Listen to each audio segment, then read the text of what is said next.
Today's guest, founder and CEO of Jam, Steve Bartel. Well, we talked about some of the trends that we're seeing in this market. So I do think the future of recruiting is going to shift more towards all-in-one platforms that can do a lot more of the stack. I do think that AI is going to be a really important part of that. I also think that AI is going to be most effective when it's built directly into an end-to-end platform instead of as a point solution, because like you said, like the data is the important part of AI. And if you just take AI sourcing, for example, you wouldn't want AI going and spamming the market without any context about who is this person, they attended an event, they applied, they were referred, right? So like you actually want an end-to-end platform that can capture all that in one place to provide a single source of truth that then the AI can leverage on top of that. And you can feed it all the relationship context, right? So I think AI is going to be a huge part of that story. I think recruiting is going to continue to become more data-driven like it has over the last 5-10 years. And it's going to get better. I mean, here's the cool thing with like better products, better technology, AI helping automate a lot of the manual tedious work. That's going to free up everyone in recruiting to do the fun part of the job, right? Like interface directly with candidates, show up as a strategic business partner to the rest of the organization.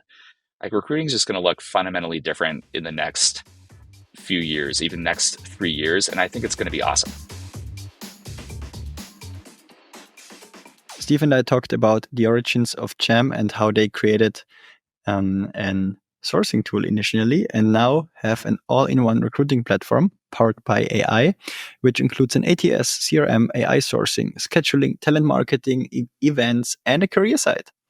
And we also had some stories on the founding story and a lot of insights on how to leverage sourcing, reach out, opening rates, and many hidden gems in our episode.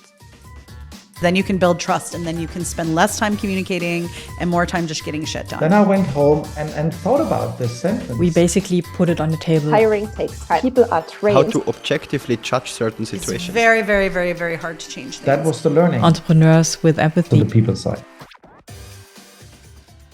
Today's guest, Steve Bartel, founder of Jam. And I'm really looking forward to this episode because I think a lot of people here in the talent acquisition space in Europe or Germany know Jam on the surface. And now we have the chance to get more out of the founder directly and also the CEO. So happy to have you here on the show, Steve. Maybe we start with a short introduction about yourself. Yeah, sure. Thanks for having me. It's great to be here. Short intro. Well, I've been working on Jam for the last, almost 7.5 years now. And on my end, my background is mostly on the engineering side. So when I graduated school, I started at what was a tiny startup called Dropbox when it was 25 people. And then saw it through incredible hypergrowth over the next 4 or 5 years. It grew to 1,500 people in 4.5 years. And very quickly was thrust into leading engineering teams as an eng manager less than a year out of school. And through that experience, just spent a ton of time hiring. And that was our number one priority back then at Dropbox. And Drew, the CEO, Aditya, the VP of engineering, did a great job of just telling us, hey, if there's anything you can do to help with recruiting, that's our number one priority. And so really leaned into that more than most. And I think that's ultimately what led me to go start Jam and be inspired to build something for recruiting teams. And how did you came up with the idea ultimately? Was there a trigger moment? Oh, there was. And it's one that we actually don't talk about very much. The funny thing about founding stories is a lot of time they get rewritten for the press once you get big enough. But I never really liked that idea. And so I'll tell you what happened. We were actually looking at a completely different idea in a different space. Me and my co-founder, Nick Bushak, we teamed up to start a company, and we were basically random walking through startup idea land and thinking about what to focus on, what to build. And we were actually looking at a completely different idea in the sales space. And while for a lot of reasons that didn't end up being the right company for us to go start, mostly actually because we just didn't have as much experience with sales. So we didn't think we were going to be uniquely able to go, build that company.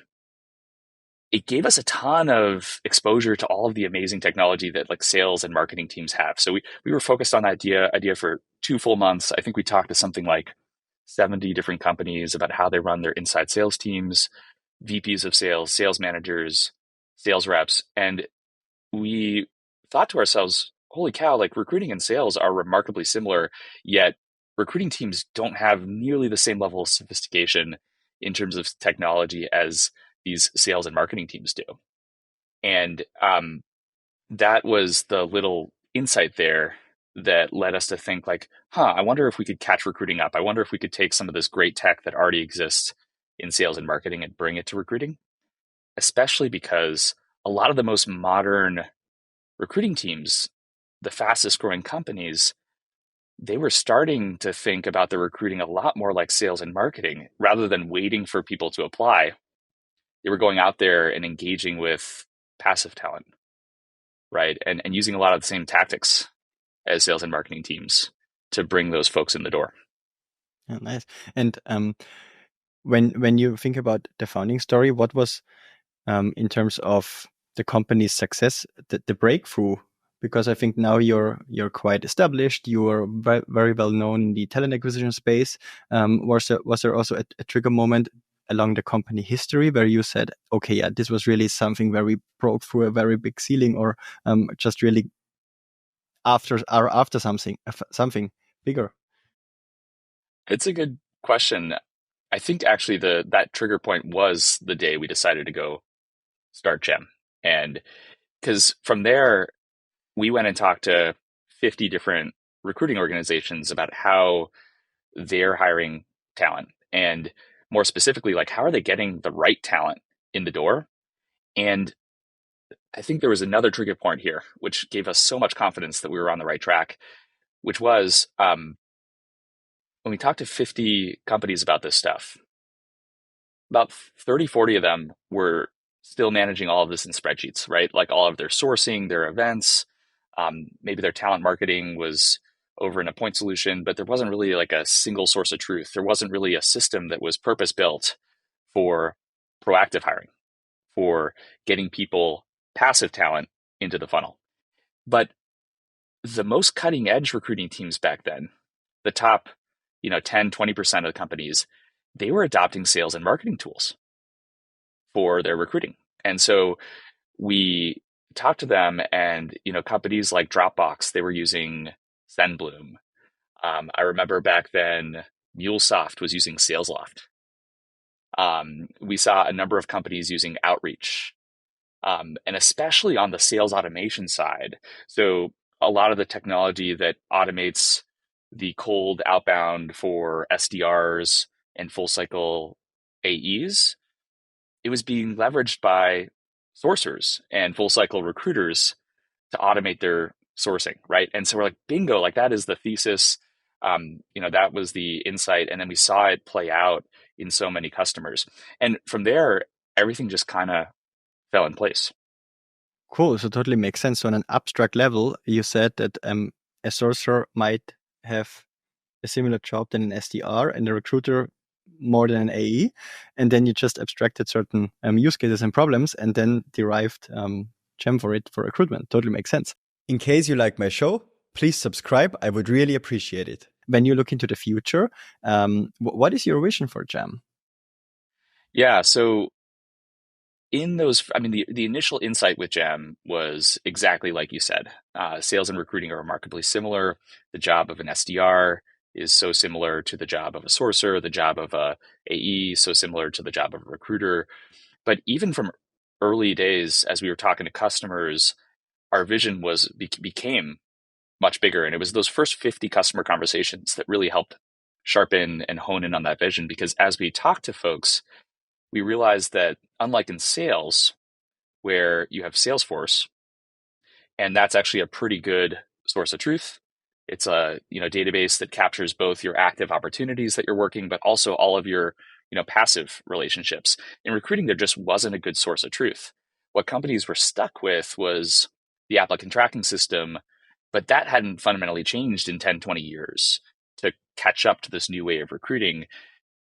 Most ATSs didn't even have the notion of a prospect record or like a person record. All they had were applicants. And you couldn't even tie multiple applicants. When you look at enterprise applicant tracking systems, you couldn't even tie multiple applicants to the same person, right? When you look at like the success factors, iSIMS, Oracle Taleo, it's just literally like an applicant record with no knowledge that these same 7 applicants are all the same like human, right? So there just wasn't a good source of truth for recruiting. And then beyond that, there was no way to manage and track your passive talent, right? These ATSs didn't help you with any of the work that happened before people apply. So very quickly, our vision became, how can we build the source of truth for recruiting? Now, of course, we had to do that in steps. We couldn't just go outright and build everything all at once.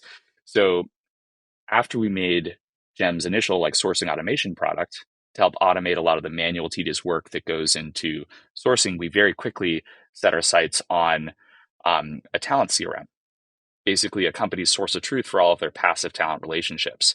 And then we said, well, what more workflows can we pull in at the top of the funnel? And we set our sights on recruitment events, talent marketing and branding, right? With branded email campaigns, forums, talent communities. And then we kept hearing from our customers that analytics was a really tough pain point for them. And so we built the first ever full funnel analytics that tied all of the work that teams were doing at the top of the funnel to all of the work in the ATS to bridge that gap, right? And now I'm really excited about the last year or two because finally the time has come for us to go build our own ATS. And so we've been building that, and it's going super well. We already have 100 plus customers leveraging it very quickly after launch. And I'm super excited to continue to invest in that and actually bring it up market so that it can serve the needs of our mid-market and enterprise customers, which is really where our sweet spot is. We have a ton of mid-market and enterprise customers leveraging the rest of GEM's platform. That totally makes sense as well. And in your LinkedIn, you also describe it, right? So all-in-one recruiting platform powered by AI. This is also a later question, how you power it. And also ATS, CRM, sourcing, analytics, scheduling, talent marketing and events, and a career site. Everything what you need actually as a recruiter. And funny enough, the first ATS I used was HubSpot because I would say I trained myself in recruiting by just open research, and I never found like 10 years ago something where I thought, oh, that's actually cool. But we were hiring a lot of salespeople initially, and everybody was talking about CRM systems like Salesforce, obviously, right? But also other upcoming CRM systems. And HubSpot, I think 10 years ago, really started to nail it and innovate fast, right? With a great user experience. And when they launched a new product, back then, I think even when the Drift CEO, when they launched then or rebuilt the whole product experience, HubSpot was kind of designed new, and I thought, wow, it's really cool. You could use it for hiring, and then we just use it for hiring. That is literally our thesis, playing out dozens of times in potential customers, and I heard so many stories like that. People were using HubSpot. They were using large enterprises. Were using Salesforce as their like system of record in recruiting. Like, gosh, we got to be able to do better if we build something purpose built. Yes. For recruiting teams. Definitely. And a smart move there. And also great that you also saw this already 7 years ago. And one question also on the name. How did you come up with the name GEM? Ooh, yeah. So when we started, it was funny. We picked our first name in about 2 hours. What happened was, we were talking to a friend and he's like, Steve, Nick, today is the last day to apply late for YC. Like, you missed the regular application, but like they have late applications that they take for up to like, I think a few weeks, 3-4 weeks. And today is literally the last day. I'll make you a rec. You should totally do it. And we're like, oh, should we do YC? Because we had just talked to 50 customers We hadn't built written a single line of code. We hadn't built any product. We're like, yeah, well, we really believe in this idea. We're going to go focus on it, and maybe YC could help supercharge and accelerate our path. And it totally did. But the first name was Zen Sorcerer, and we're like applying to YC back then, and Y Combinator for those of you who don't know. And we're like, we need a name.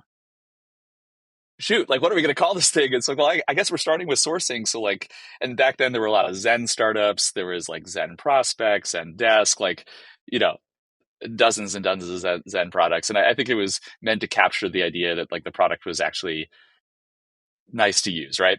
And we're like, all right, like, why don't we look up like different Zen names that could make sense? So we looked up Zen Sourcing, it was taken, Zen Recruiter was taken, and then we looked up Zen Sorcerer, and we're like, oh, cool, like the domain exists. Let's go buy it real quick, include it in our YC app, and if we get into YC, we'll call it Zen Sorcerer. And so that was how that's how we landed on the original name, Zen Sorcerer. And it was actually a really good name for us for the first year or two, where we were just working on building the very best sourcing automation product, because it was super descriptive in terms of what we did. But we always knew we were going to need to change the name because it didn't encompass our bigger vision for where we wanted to take Gem beyond sourcing. And so about 2 years in, right after we raised our Series A from Excel, we started to think now might be the right time to change our name. In fact, we have this like fundraising announcement coming up, which we could use to get the word out about our new name. We had seen some other peer companies of ours do that effectively. And so that's when we began the process of like trying to find a name. And we thought it would be fast, but it actually took 8 months to land on what was ultimately Gem. And I'm so glad we spent that time, because I love the name. I think it's got all sorts of cool tiebacks to recruiting in terms of finding your hidden gem, right? Which Gem absolutely helps you do. I love it because it's cute. Think of the swag. Internally, we have all these like Gem shirts that say, "You're a Gem," and we get to call our employees Gems. It's just so It totally makes cute. sense. So, yeah, but it was actually, I mean, this is probably a longer story for another time, but it was tough to secure the domain because 3-letter domains cost a lot. Originally when we reached out to the owner, the price point that she wanted for it was way too high for a startup of our stage. But we were able to get creative and find a price point that worked, but also structure it in a way where we leased the name from her for 7 years. And so that way we were paying monthly payments against the lease. And for startups, that's a really good strategy to go buy a really expensive domain, because if you're successful, you're going to go raise a ton more money than you ever had at that early stage. And that cost becomes insignificant. If you're not, you just give back the domain. And that's great for them too, because now they've pocketed, some of that money along the way. And they get it back and they can resell it. Was it 7-digit, the price? I'm not going to comment. Okay. I understand. It might have been 8. Oh, okay. Wow. Yeah. It's also a gem then. Yeah. Okay. So, and just for. Oh wait, sorry. Let me do the math on that. No, it wasn't 8. Okay. Yeah, it would be really big, but yeah. 7 is also, maybe a shout out to one colleague of mine, Karim Ahmed. He was a global sourcing leader at HelloFresh. I think you're also a customer of yours, and I hired him once into a company, and then we dived into a bit of sourcing to structure the sourcing function, and everything. And then he showed me Gem and how we leverage it and use it. And I was like, wow, that's really, really great. We need to leverage it as well. So also shout out to him. I think he really was the first ambassador of Gem what I met. And they really built out a talent sourcing tech map where Gem was on the definitely have it on your short list for sourcing piece. But now it's more than sourcing. That's also good. And I think now also more AI came into play. But also previously, 2-3 years ago, there was also some intelligence to it, right? But how did you power AI back then and now, and with the whole boom, how did it impact your product? Yeah, that's a great question. So the interesting thing that's happened over the last year or two, before the last year or two, a lot of AI use cases were a lot harder, right? You basically had to hire machine learning and AI specialists and engineers. You had to train up these big models using tons of data, and then you had to fine tune those models with tons of customer data. So like your AI had to be very bespoke to each customer, and that created a lot of pain points for customers where it was really hard to get time to value because you'd be training the model for a role and it wouldn't even get good until you fill it, right?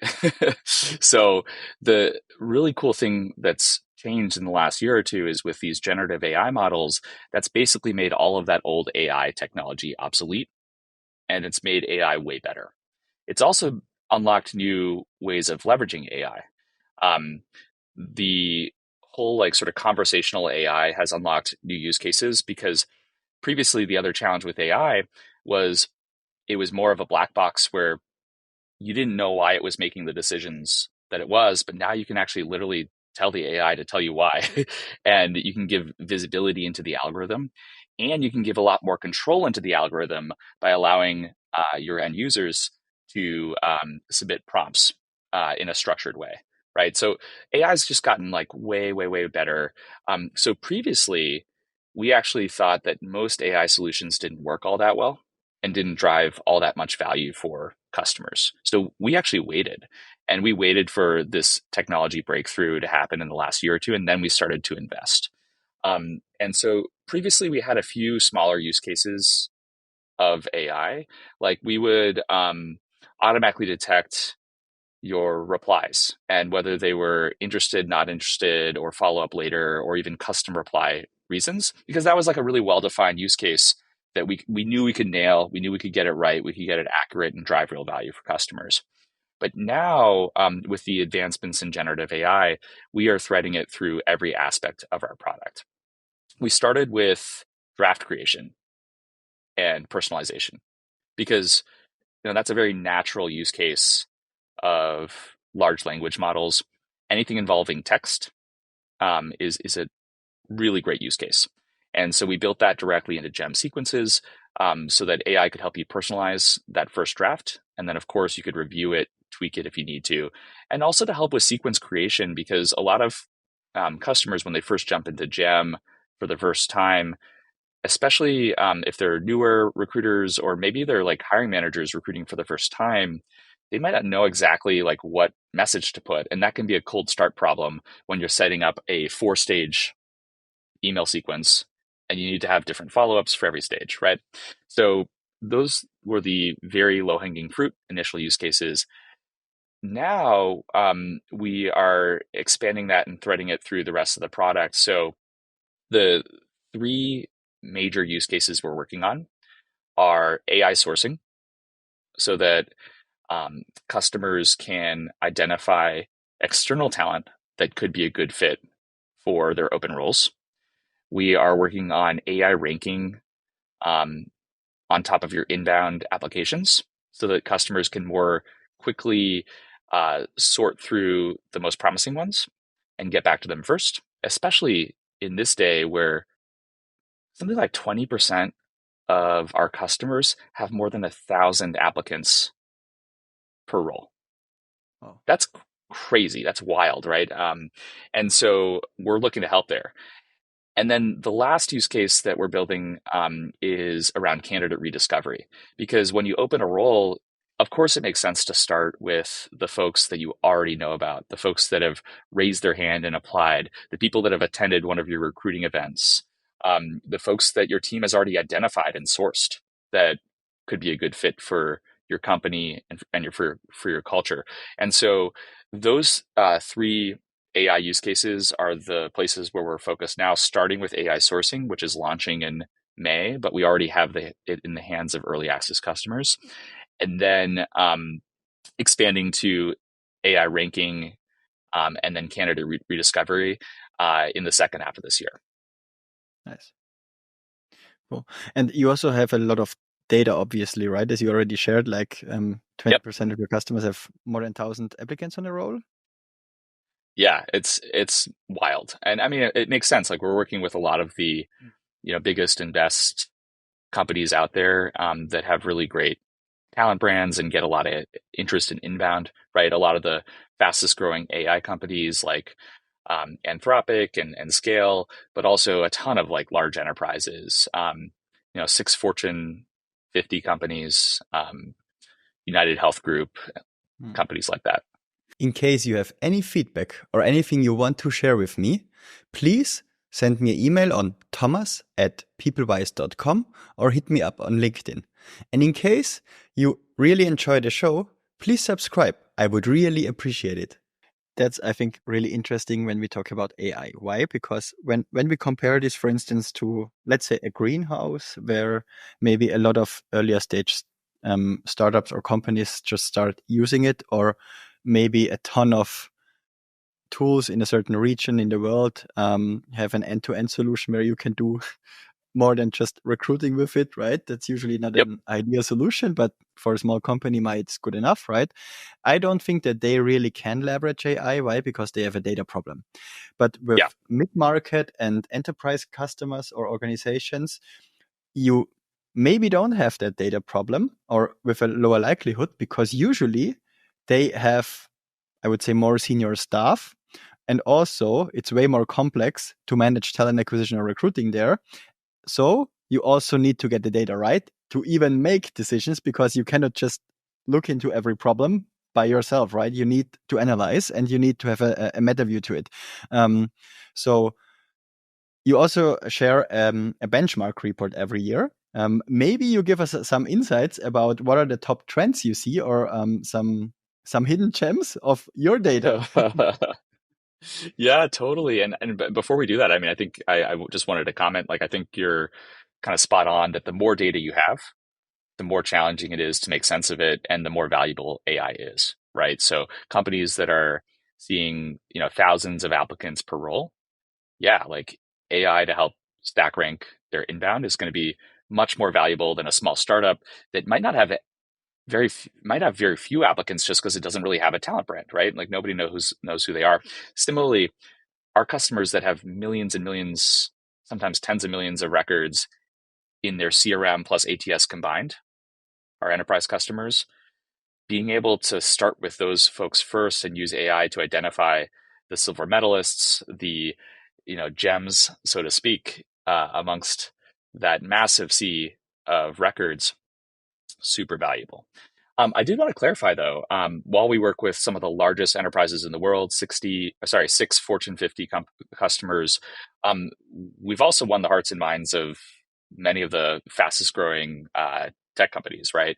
And we even have a free for startups program that has thousands of small startups that are fewer than 15 employees, leveraging the entire GEM platform for free. So I think GEM is actually one of the few and maybe only companies in our space to both win the hearts and minds of startups while earning the trust of large enterprises. So, we definitely talk a little bit more about some of the larger companies that we partner with, just because, that's where a lot of our case studies are, but we span pretty much every company size. It totally makes sense as well. And also your strategy makes sense in terms of offering it for free in an early stage, because I think that's also important for the listeners. So if you're starting early, maybe leverage really GEM, because if you go to another provider with an ATS, you already pay between 5 to 6K a year for a below 10 employee contract, right? So that's maybe a quick win. Then you don't need to use spreadsheet or any crappy tool out there. Yeah, exactly. And you can use a purpose-built recruiting platform instead of a spreadsheet or a Notion doc or whatever it is, Airtable. And grow with it. Yeah, exactly. And the cool thing is, because we have every product all in one, as you graduate from that startup program, we can actually offer the complete end-to-end platform at a pretty reasonable price. for startups that are scaling from 15 to 100 employees. So, Nice. yeah, thanks for the plug. Yeah, cool. And now to the insights. Based Yep. on your data, what you see, or do you have some trends you see at the moment? Because I think you're sitting on a lot of data, and you also release an annual report. So maybe we can just give a bit of ideas to the listeners. Yeah, I've got so many. So we have a few different reports. Actually, taking a step back, like maybe let me talk about the three biggest trends that I'm seeing in the industry, and then we can jump into the data. I think the three biggest trends that I'm seeing in the industry is one, the explosion of AI, right? And so now every recruiting team is trying to figure out where does AI fit into their stack and their use cases. It's even being mandated top down from CEOs at many larger companies. We just need to figure out how to leverage AI everywhere in our stack across every function. So that's been really cool. Certainly an area where Gem is investing a lot and will look to help. The second is, really an explosion of inbound. I think the number of inbound applicants has increased something like 40% year over year, or maybe more. I forget the exact stat, but that stat about, I think 20% of our customers have 1,000 plus applicants per role blew my mind, right? So that's become like a much bigger problem for customers, for the industry, and actually for candidates too, because recruiters have to spend so much time getting through their inbound that they can't provide a great candidate experience anymore, right? Yeah. And then the third trend that I've seen is a lot of companies being asked to do more with less, and that's what's driving, I think, this shift in the market towards consolidation and looking to end-to-end platforms that can do it all, right? And so those are the three like highest level trends that I've seen over the last year and a half, 2 years, especially as budgets have become tighter and CFOs are looking at things with a lot more scrutiny, with every company, every tech company out there looking to preserve their runway. In terms of data, I mean, I love data. I geek out about it. Actually, at Dropbox, one of the teams I led was our analytics team, and helped start the data science team there. So like, this is like a personal, I love it. It's a personal passion of mine. I've got a bunch. One report that we publish every year is all about outreach best practices. So at the top of the funnel, when you're sourcing and reaching out to passive talent, what are the best recruiters doing? And what kinds of strategies and approaches have real lifts in terms of reply rate, interested reply rate, and actual like ROI. One of the stats that I love is that if you send 4 messages to a prospect, to passive talent, you're only going to get about 50% of the replies from message number 1. So if you're not sending follow-ups 2 through 4, you're actually leaving about half of the replies on the table. And that's kind of wild to think about, because before Gem, a lot of recruiters would just go into LinkedIn and fire off 1 InMail and then forget about it. So you can literally be twice as efficient in the same amount of time by dropping somebody into a sequence with 4 stages with automated follow-ups. Plus, you're going to get a little bit of a boost just from reaching out over email instead of InMail, because especially in tech, a decent number of people have their InMail notifications off, right? So that's a stat that's like held true since we started Gem. And I think also additionally something for tech hiring, if you also just source on LinkedIn, you're limited, because I think there are even more engineers on GitHub than on LinkedIn. And if you know how to analyze a push or pull request in the domain of every repository, you find the email address of someone.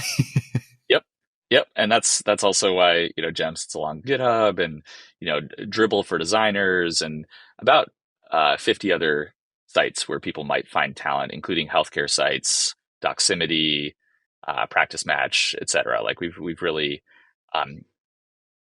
expanded the number of sites that we'll sit alongside, because we want to be able to help with any type of recruiting.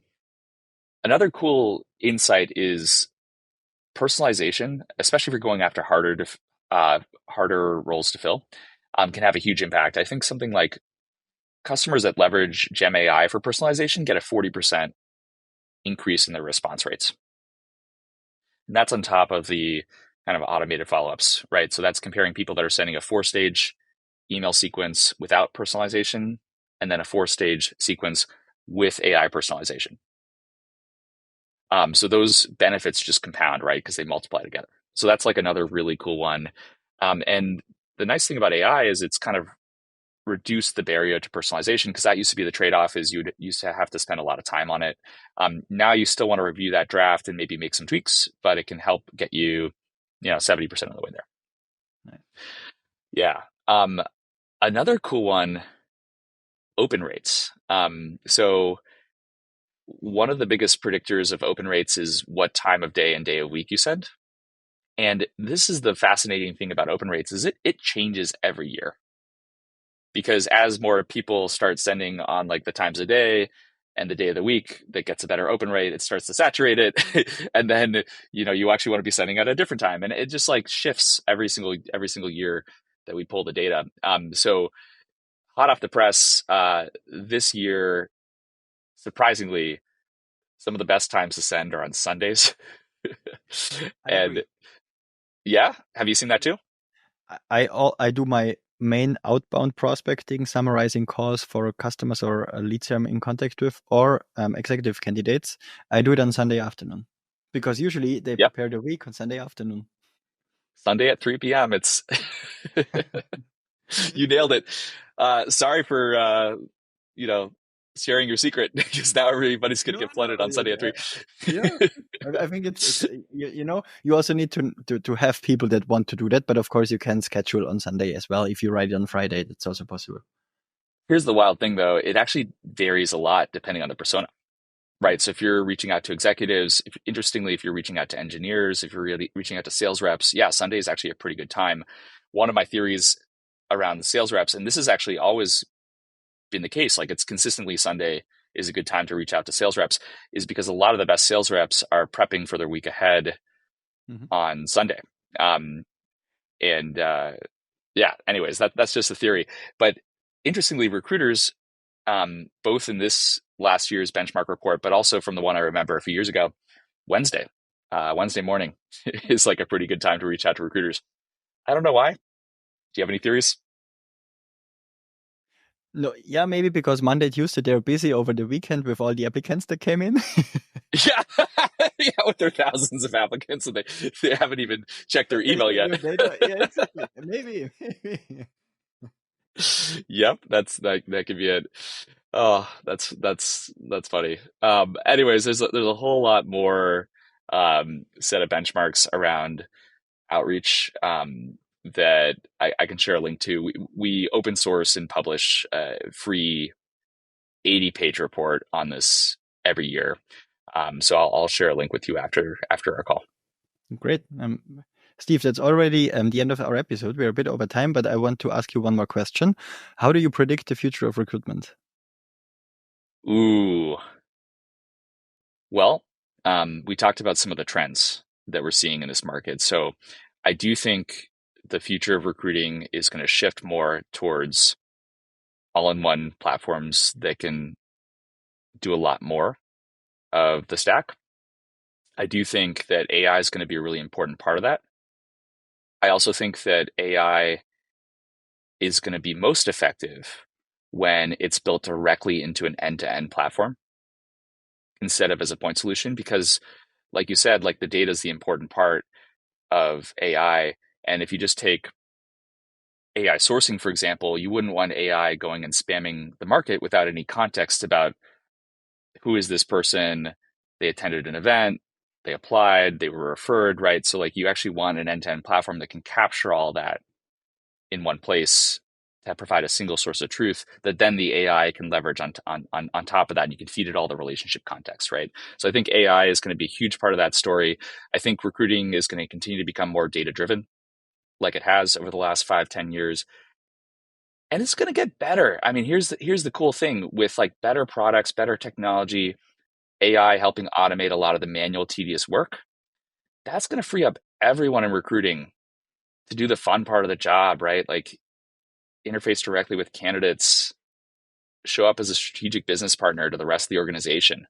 Like recruiting is just going to look fundamentally different in the next few years, even next 3 years. And I think it's going to be awesome. Love it. Thanks. Really enjoyed to have you on my show. And hopefully once I'm in San Francisco, I can say hi. Let's do it. I'll hit you up when I'm in Germany. Yeah. See you. Bye.